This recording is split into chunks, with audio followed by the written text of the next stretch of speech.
storytellers and story lovers. My name is Laksh Datta. I host and produce the Jaipur Bites podcast, where you can hear many of the amazing sessions from the Jaipur Literature Festival. I also produce a few other podcasts, as you can see right here. English, Hindi, fiction, non-fiction. If you see something you like, maybe you can take a screenshot of this right now. I'll give you a second. And tune in later.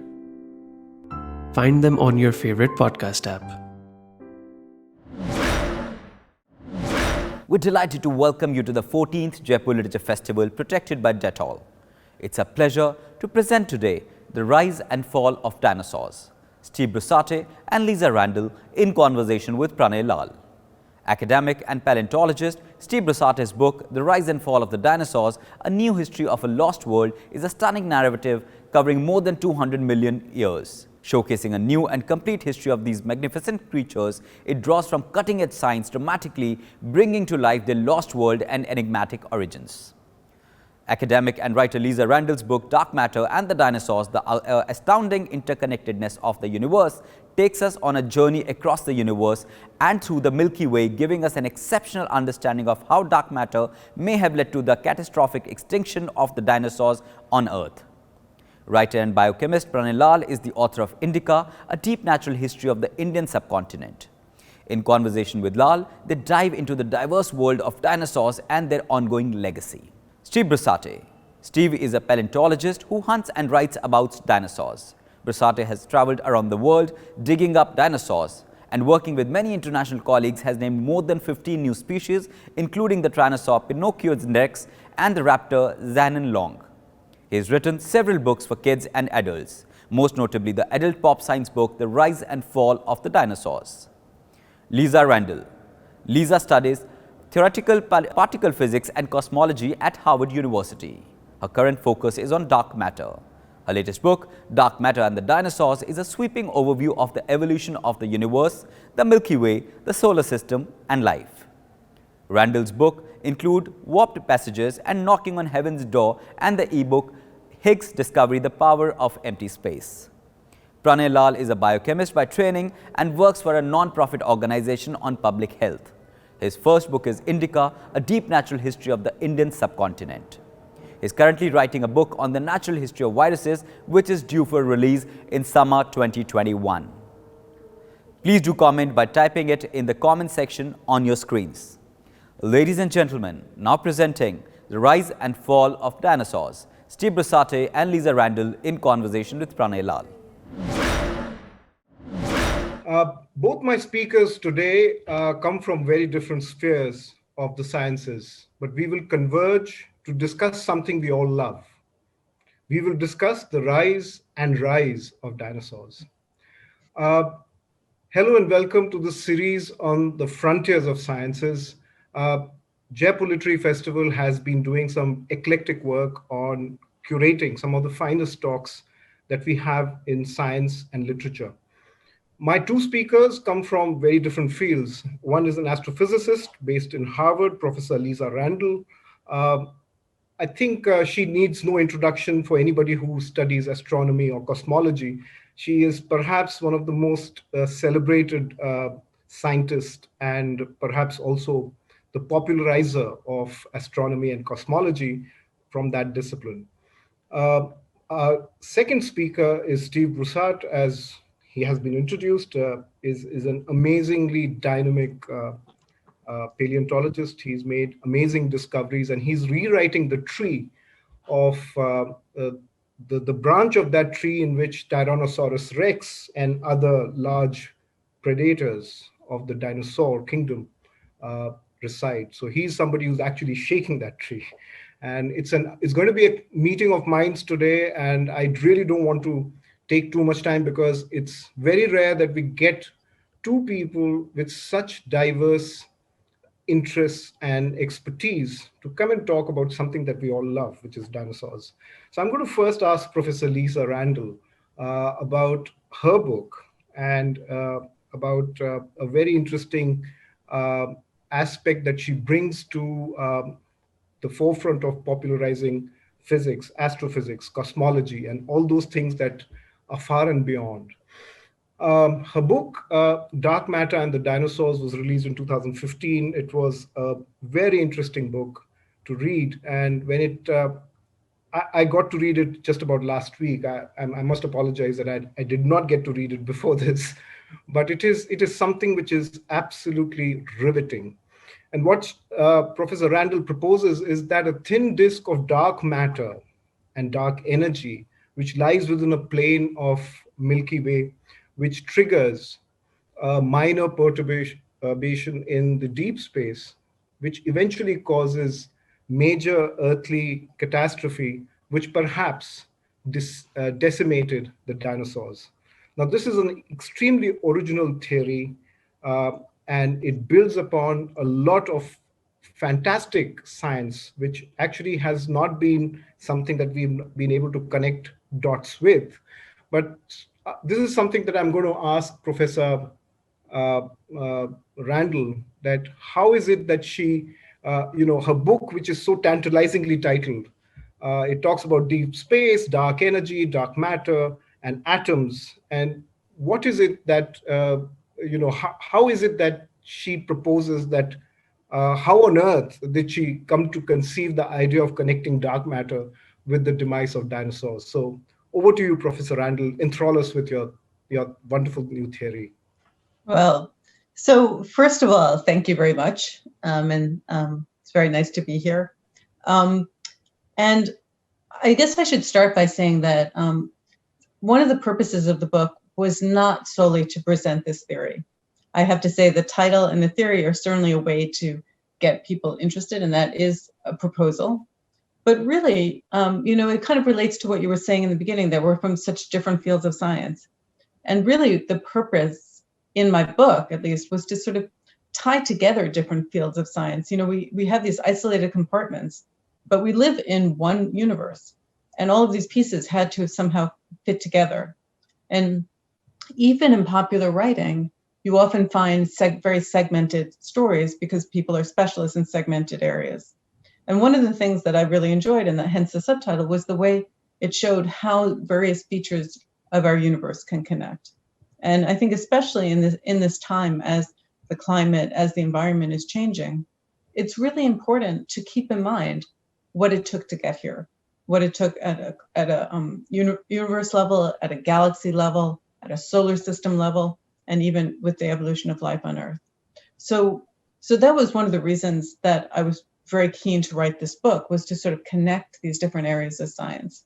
The story of the theory itself, I'm a very rigorous scientist. I am willing to work on odd ideas, but they have to be rooted in some really testable, not necessarily testable, but testable at a theoretical or experimental or observational level.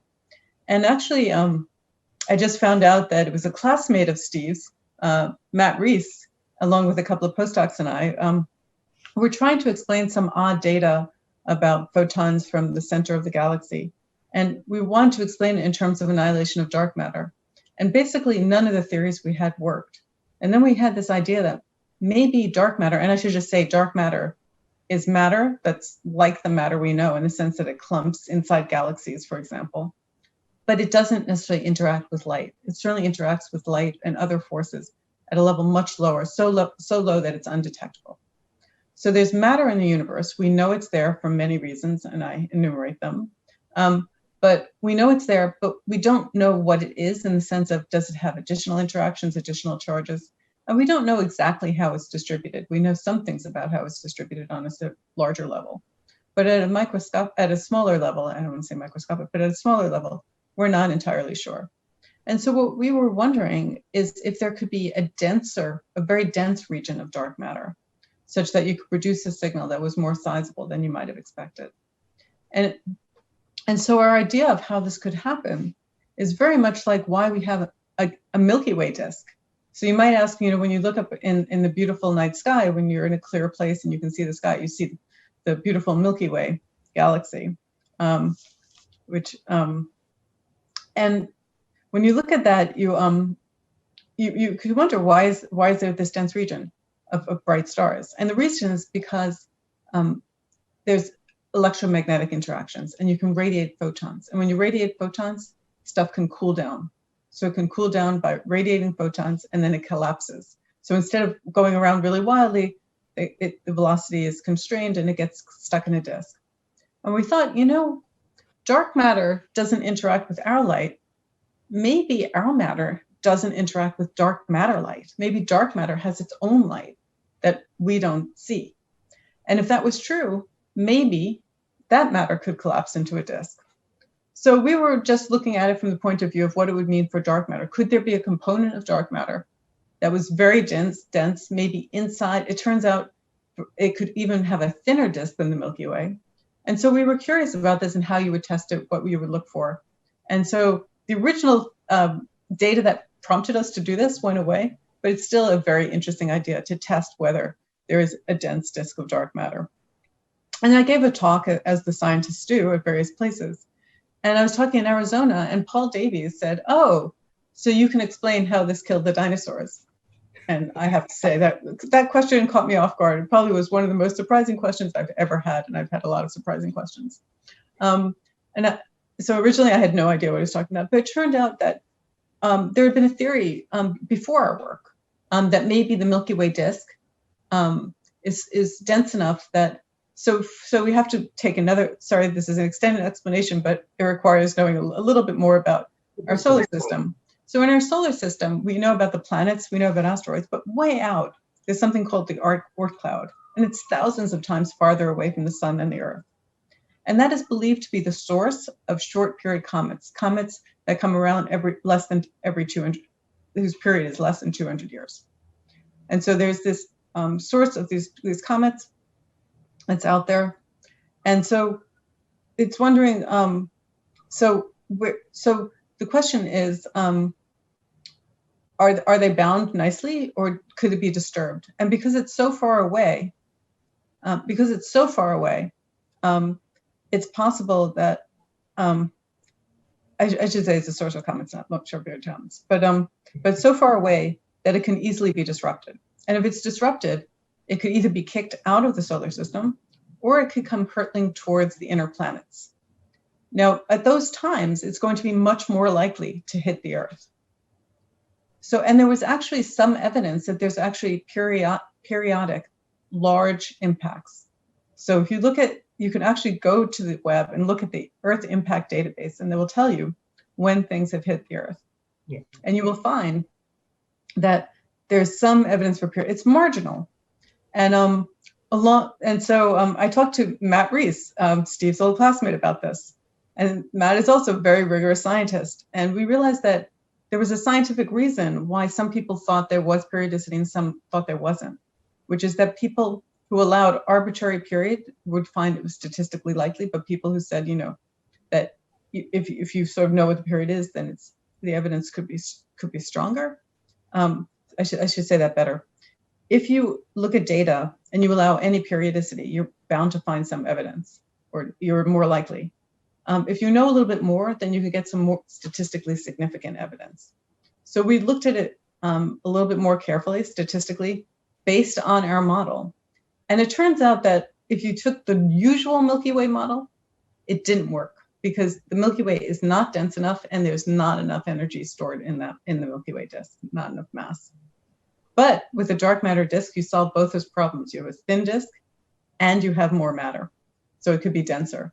And so we found that you could actually match the periodicity. And furthermore, and this is where the tie-in comes, so what's going on, just to be clear, is that the galaxy is, the Oort cloud is orbiting around, and it's going through the plane of the galaxy periodically. It goes up and down like horses on a carousel. It's a very long time to go around, but a shorter time to go up and down. So possibly every 30, 35 million years, it goes through the plane of the galaxy. And at those times, it gets an extra kick, and that extra kick can lead to a large object that gets dislodged from the Oort cloud and comes hurtling towards the Earth. So you would find it's more likely to have large impacts, if indeed they're coming from these comets from the Oort cloud at those times. And in fact, this time 66 million years ago corresponds very nicely to this theory. A couple of times ago, it went through, and that could have been, So it could be, we don't know, and we'll hear more about the extinction of the dinosaurs, but we know it was caused by a large object hitting the Earth. It could have been an asteroid, but it could have been a comet. And it could have been a comet that was one of these periodic ones. So as I said, this is speculative. You would need a very dense disk. People have looked for it. It's not clear that there is a disk that is dense enough to do this, but it's also not clear that there are not dark matter disks out there. Sure. So I would say that the evidence is weaker than when I wrote the book, to be completely frank. We've now done measurements through a satellite called Gaia, and it seems that there might be a disk, but it's not very dense. But it does seem that there could be, and so it's not out of the question. There is still evidence for periodicity, but it's a good reason to learn all about the other science that leads up to this, which is also what I'm very excited about. And for me, it was a good reason to learn about dinosaurs. So I got very excited about dinosaurs. Sure. I think, there are unexplained massive extinctions. I mean, the Ordovician 445, 450 million years ago, and the Devonian extinction, again, there's no clear explanation for it. I mean, the other great extinction that happened, Permian, which was 252 million years ago, is also contentious. I mean, largely believed to be from the Perm in, the basalt outpouring that happened in Serbia. Right, a lot of volcanic activity. And this is actually a very interesting question because, of course, one of the things that we're concerned about today is what we're doing to our environment by putting carbon dioxide into the atmosphere, by acidifying the oceans.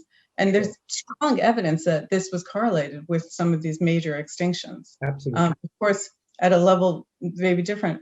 But, it's sort of funny because as a scientist, on the one hand, you think, well, of course, it's really hard to know what caused an extinction 250 million years ago. The thing that was so remarkable and that I loved learning about writing this book was how much we do know about the extinction of the dinosaurs, which in fairness happened 66 million years ago. It was a more recent one, but 66 million years ago is a long time. And it's amazing that there was enough evidence left that we could piece together this story, which is in and of itself a very exciting story that I'm sure we'll get to in the course of this talk. Sure. I think this is a great time to have Professor Brusatte with us. I think he's somebody who's been looking at the evolution of dinosaurs, not just their demise. And I think his most profound work, I mean, he's done a body of work, but I think his last work, The Rise and Fall of Dinosaurs, A New History of the Lost World, which came out in 2018, is a remarkable book because it's so easy and it's written for the layperson in terms of anybody who doesn't know pure science or even paleontology or geology is able to grasp aspects from it and appreciate the nuances of how these great creatures lived and the longest surviving vertebrate dynasty, terrestrial vertebrate dynasty in the world. So if I can ask Professor Brusatte about his opinion about the extinction of dinosaurs, because I think before what the Luis and Walter Alvarez theory was proposed, which was the meteorite strike in the early 2000s, there were several other theories that were floating around, including one which used to humor me as a child when I was much younger. The prevailing theory of the time, among the prevailing theories that existed at the time, was one on viruses. And I don't know whether Professor Brusatte has come across it or not, because it still is found in some interesting old books on dinosaurs.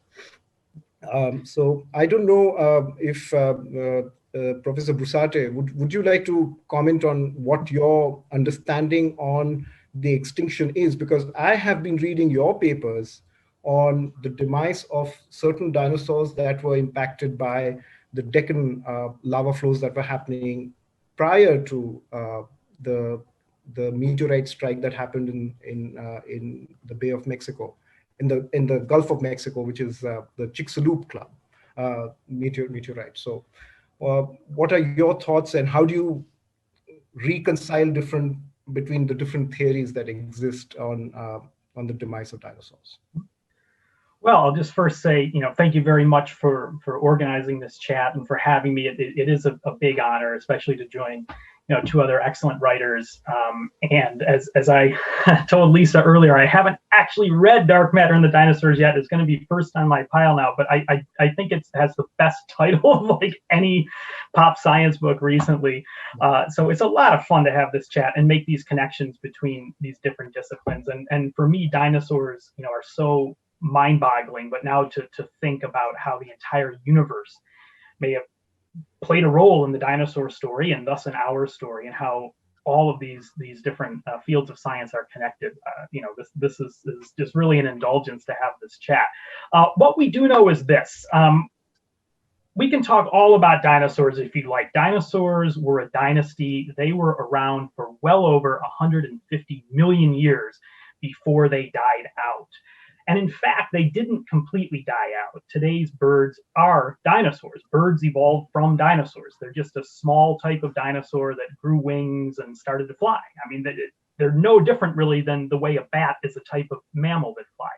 But forgetting about birds for the moment, all the other dinosaurs, the T-Rexes, the Triceratopses, the Brontosaurus type dinosaurs, all those big giants that we're familiar with that every school child knows, they died out 66 million years ago at the end of the Cretaceous period, and they died out suddenly. And we know that because, as Lisa says, it's incredible. We have a lot of records. We have a lot of records of this ancient crime, and those records are fossils, and the fossils are found inside of rocks, and different rocks are preserved in different environments and have different chemical signals that can tell you about temperature and about climate and about precipitation and all kinds of things.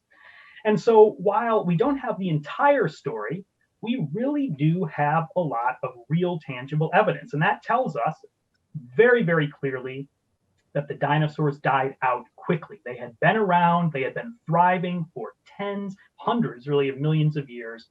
There were many dinosaurs living all over the world, different species, meat eaters, plant eaters, big ones, small ones. And then 66 million years ago, they disappear. And other than birds, you never find even a single dinosaur bone, a single dinosaur tooth, a single dinosaur footprint in any rocks that are above this thin little layer of clay, just about a centimeter thick, that blankets the entire world at the end of the Cretaceous. And that's the clay that's full of iridium, which was the chemical fingerprint of an asteroid or a comet, of something that came from outer space. And it was that huge amount of iridium and that tiny layer of rock that first led Walter Alvarez and his father Louis Alvarez and their colleagues at Berkeley to present this provocative idea in 1980 that an asteroid or a comet came down from outer space and killed off the dinosaurs. This was a big deal. It was a little bit before I was born. I wasn't there. I didn't live through those debates. But in the history of geology, it was a big deal, because up until that time, the idea that held forth in geology, going all the way back to the great James Hutton from right here in Edinburgh, where I'm at, the man who founded the modern science of geology, is that the Earth is old and it changes slowly over time, and big things, whether it's mountains rising up or whatever, they happen as the accumulation of slow little processes, the processes that we can observe today. And it's true, erosion and weather and so on affect the Earth. But the idea that you could have some dramatic extraterrestrial event completely resetting life on Earth, that was a big deal in 1980. And it was eventually proven correct, because the crater was found. It wasn't just this, non-tangible chemical in some little layer of rock, but it was an actual crater over 100 miles wide in the Yucatan Peninsula of Mexico that dates to exactly 66 million years ago. And so we know an asteroid or a comet did hit. We can tell from the size of the impact and from the other geological evidence left behind that it was a big one. This was the biggest asteroid or comet that's hit the Earth in at least the last 500 million years, and actually probably the biggest one even in our solar system over that time. It would have been about 6 miles wide, 10 kilometers wide. So the rock itself was about the size of Mount Everest. It would have been traveling faster than a speeding bullet, literally, it would have. And when it hit the Earth, it exploded with the force of over 1 billion nuclear bombs put together. And that reshaped the planet. And dinosaurs did not make it through that. However, there were some other things happening on the Earth at the same time including where you are in India, those giant volcanic eruptions of the Deccan Trap. That's the same volcanic hotspot, by the way, that's still producing volcanoes in the Indian Ocean, or Union Island and the Seychelles and Mauritius and so on. But back in the Cretaceous, right before the asteroid hit, and then continuing afterwards, that was not just a little sputter of a volcano, it was a volcanic, super explosion. And so you had other changes happening on the Earth at the same time. But the asteroid came down, and then no more dinosaurs after the asteroid. So that's what we know. And what's interesting to me is, we can look at the question of how did dinosaurs react to the asteroid? How were they doing before the asteroid? And now we have this connection to cosmology and to astrophysics, where we can go beyond and not just say, well, some asteroid or comet came down and that was that, but to actually start thinking about where it came from and about why an object of that size was even interacting with our orbit at that time. And that's what blows my mind. And that's why this conversation is so much fun. And could I just follow up with that a little bit? What's really amazing is, when Walter Alvarez proposed his theory at the time, and I'm not saying our theory is necessarily right, but it was a kind of crazy sounding theory. It's like, oh, I can tell you what killed the dinosaurs, which of course one of the most popular things to talk about. It was an object from space. Again, it's such a cool thing to say, but and it was really very interesting looking at the literature on this at the time and just what was going on.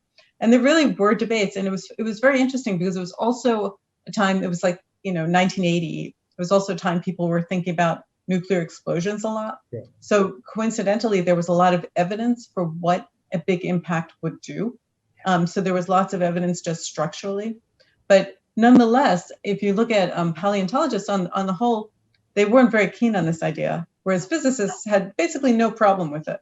And it's actually it's such a great science detective story, for one thing, because it involves so many different fields of science, but also because of the way it got solved is kind of amazing too, because this layer of iridium was all over the Earth. So it was very hard to pinpoint where it was.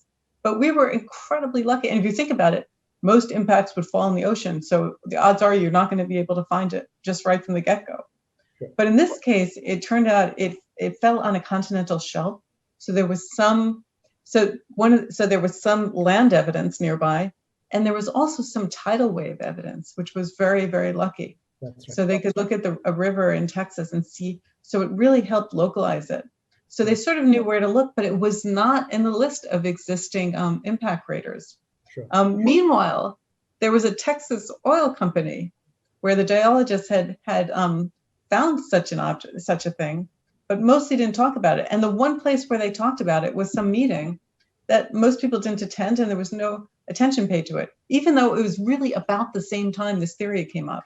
Sure. And it was only 10 years later when there was a science reporter who heard about the search they were doing from the Houston Chronicle that actually said, "I think I have your crater."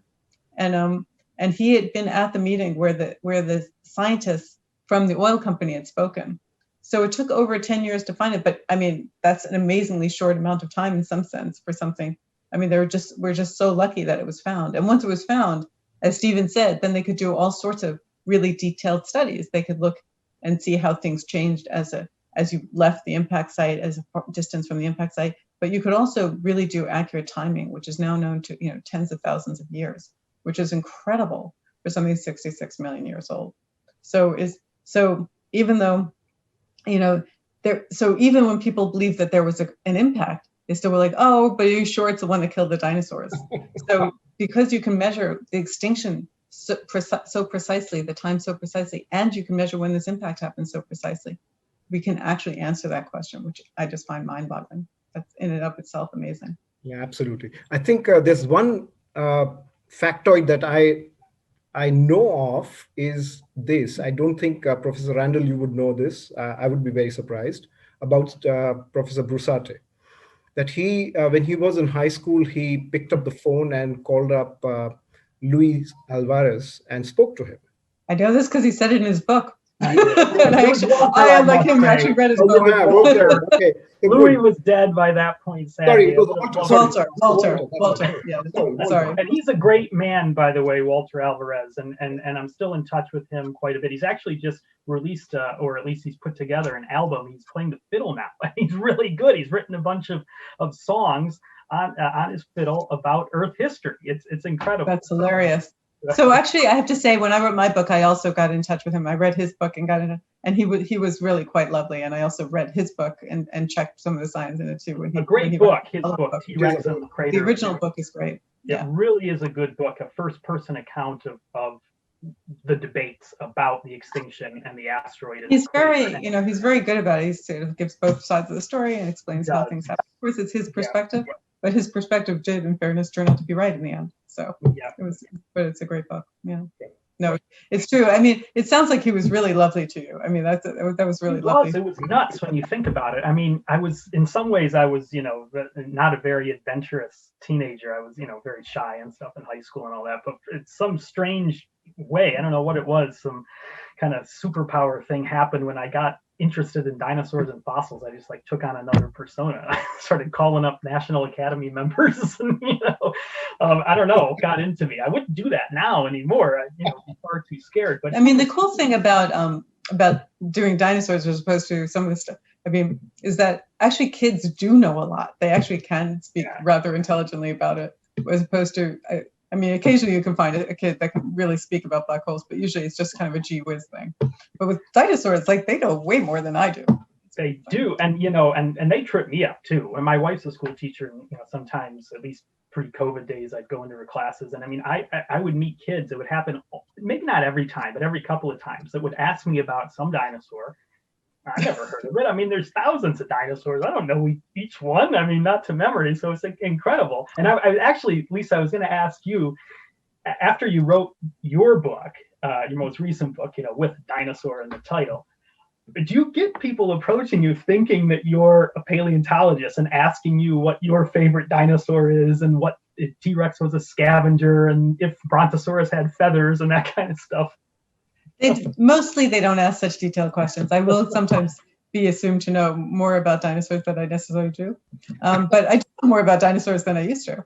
But it is definitely true that the dinosaur part is more accessible to some people than the dark matter part. So they will focus on that sometimes, but probably not nearly as much as they ask you. So I think we're well, as long as they don't ask me about dark matter and about cosmology and astrophysics, because I would be completely. You can call Matt. Matt can tell you the answers. Yeah, I will. Yeah. I'm going to now. We're having too much fun, so I just want to.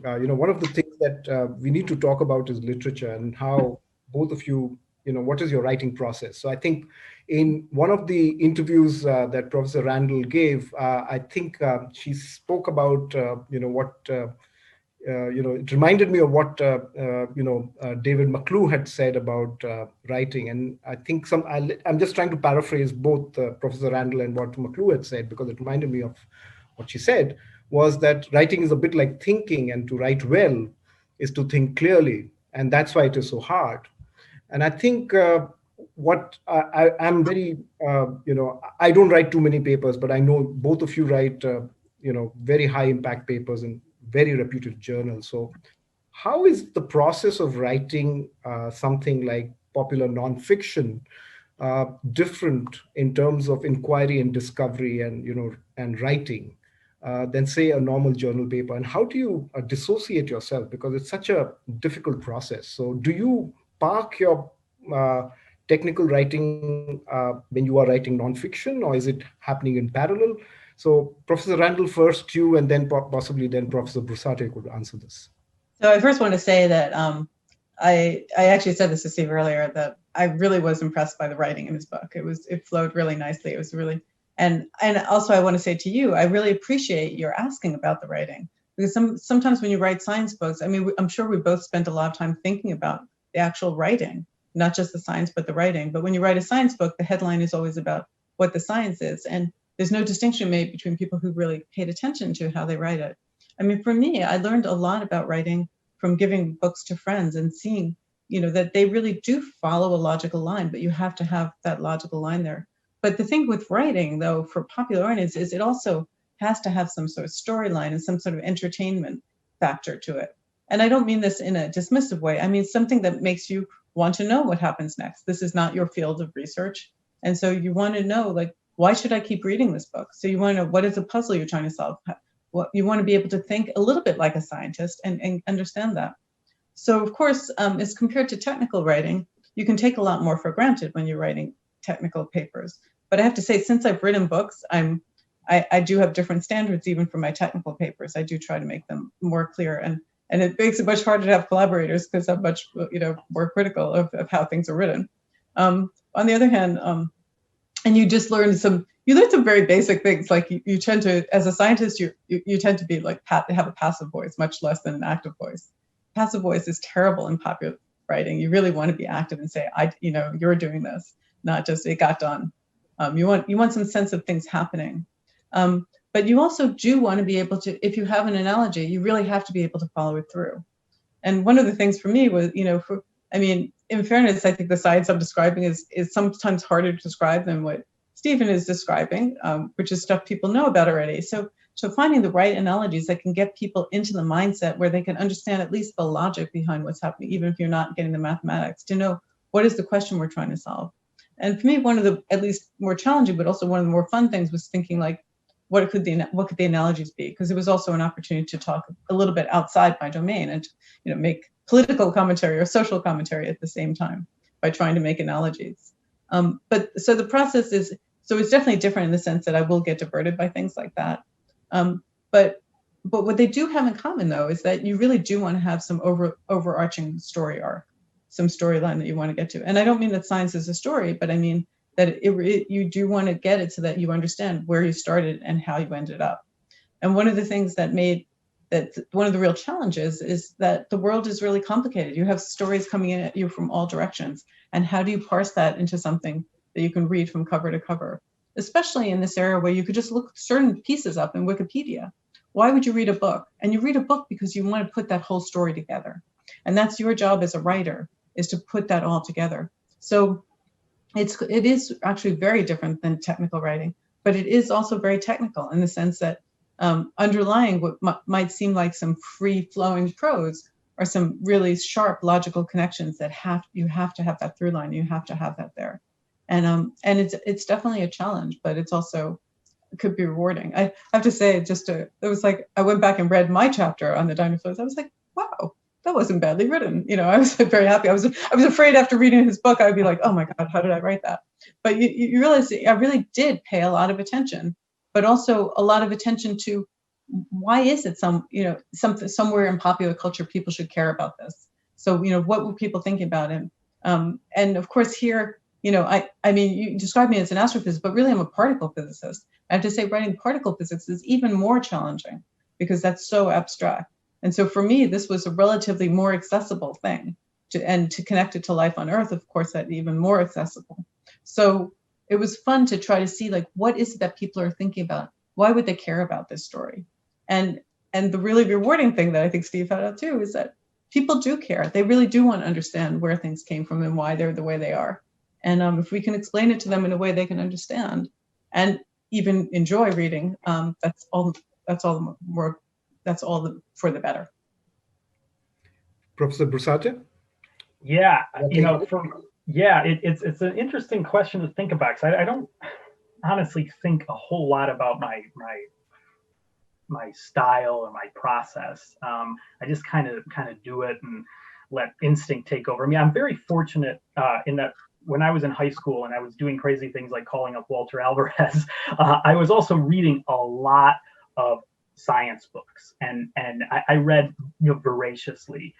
So I think got a good feel for what worked and what didn't work for pop science writing for somebody who was young and enthusiastic but didn't have a real knowledge of it yet. The other thing at that time was I wrote for my hometown newspaper. I'm from a small town in northern Illinois. It's about an hour and a half from Chicago. And, just by chance, our family was friends with the newspaper editor. It's a small paper, circulation of a few thousand, but wonderful. I spent 4 years there, summers and holidays, just working in the newsroom. And I was so blessed because while my classmates were, flipping burgers and doing construction work and, really actually earning, that summer money, I was writing and I learned, I had to write so many stories every day. I started with sports, and then I kind of went on and did more and more, and I started doing features and so on. But just learning how to work with editors, and more than anything, to find angles and to find storylines. And when I did the dinosaur book, and I'm writing a mammal book now, a follow-up, like literally, like I'm in the final phases of this thing. It's been the last year of my lockdown life trying to do this while having a young son at home who's 15 months now, and it's been crazy. But throughout it all, it's all about the angles, all about the stories. What I obsess about is each chapter opener and each opener of each kind of subsection, and making sure those are linked together kind of in a storyboard way, like maybe in a movie or something. And I really think I have more of the mind of a journalist than a scientist while writing the books, maybe even in some of my technical writing, to be honest. And when I did the dinosaur book, and when I'm doing the mammal book now, I take it in pieces, and I'll become immersed in some little piece. So right now it's early primate evolution, like literally right now, like that's what I was doing this morning. It's like, where did primates come from? Okay, what was the first 30 million years of their evolution like before they started to turn into human things? So dive into the literature, find the angles, find the storylines, find interesting personalities, think the way that a journalist would think, and see what I can make out of it. That's kind of the way I go about it. And it's not as structured. I remember reading John McPhee, who I think is the greatest writer, at least about geology and earth science, talking about how he has this note card system, and he takes obsessive notes and puts them in file. I mean, I'm not that organized, but I have some kind of structure. Well, Could I ask you a question? Could I ask a question? Yeah, sure, please. So one thing it was very noticeable that you had that. I mean, you would sort of, when the person was introduced, you would have the lovely characterization of who they were and things like that. But one thing that you seem more comfortable with, and so I'm curious, is how rigorous you are when you're saying a scientific theory.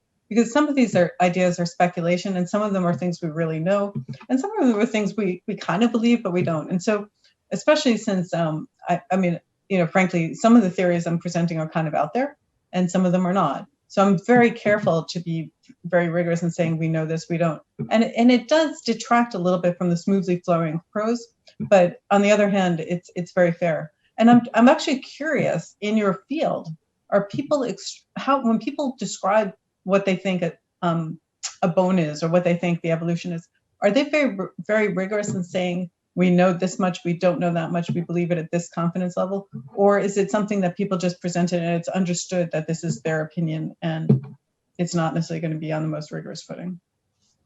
Yeah, well, for the latter, people are pretty rigorous as far as, when we find a fossil and we describe that fossil.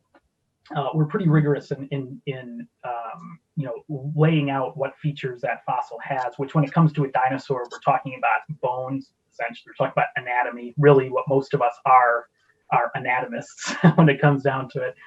And when we do genealogical analyses that are numerical, I mean, they're based on data sets that you build, that you explicitly lay out, that you run, analyze with different computer algorithms. You're very upfront about what those algorithms are and how they operate.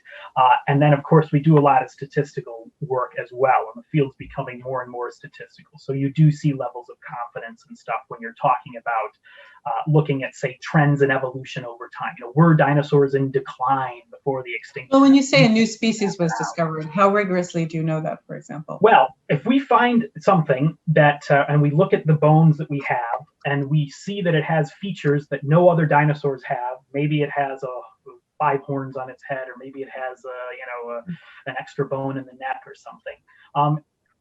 That's grounds for saying we have a new species. It's pretty straightforward. So what we have but you don't know that, according to the technical definition, that it really was a new species. It could have. Yeah, well, according to what we would call the morphospecies concept. I mean, biologists don't agree on what species are. I mean, the classic definition are kind of interbreeding populations, but even, fuzzy boundaries, like everything. So Okay. when it comes to fossils, Sorry, I just need to interject. I think we're running out of time, and I've been flagged here by the organizers that we need to stop. I know. I actually wanted to take you up on your storyboard because I think I read somewhere that you are also Professor Broussard. You're a consultant to the next Jurassic Park series. yeah, that's I would right. love to hear That's more right. about that. But I think, in interest of time, and we don't want to extend the time that we've been given. Thank you for taking time out and speaking with us. This is incredible. And I just want to thank you too. You did a lovely job, and it was really fun to Thank you. think about Thank you this. so much. And I look forward to having you back in India in better times, and when you could actually come and see Indian dinosaurs, Professor Randall and Professor Broussard. I would love to. I've never been to India. I have We to should say. do that. We should organize a trip. I would love that. That would be great. We would love And to. I'll tell you all about Jurassic World then, if you invite me to India and we get to do this in person. I'll tell you all about making movies and meeting movie stars, if that's what you want to hear. There's one talk that I do on Indian movies, the masala Bollywood movies and dinosaurs. But that let's leave it for another time. Thank you so much, and this was such a pleasure speaking with both of you. Thank you, Sri Brusatte, Lisa Randall and Pranay Lal for such an enlightening discussion. We thank our celebration partner, Diageo. Thank you all for watching and being such a great audience. Please stay logged on to continue to watch with us the series of exciting sessions featuring a stellar list of speakers that have been specially curated for you. As you're aware, the cultural sector has been critically impacted by the pandemic, and while we have braced ourselves to embrace the new normal, we have struggled to ensure that we can continue to bring you a free flow of knowledge and ideas. We would love for you to support us at Teamwork Arts. Any contribution is welcome and would help spread knowledge and ideas seamlessly against all odds. Also, please tweet using hashtag Jaipur Literature Festival 2021 @JaipurLitFest. The festival is protected by Dettol. Hope to see you in the next session. Thank you very much.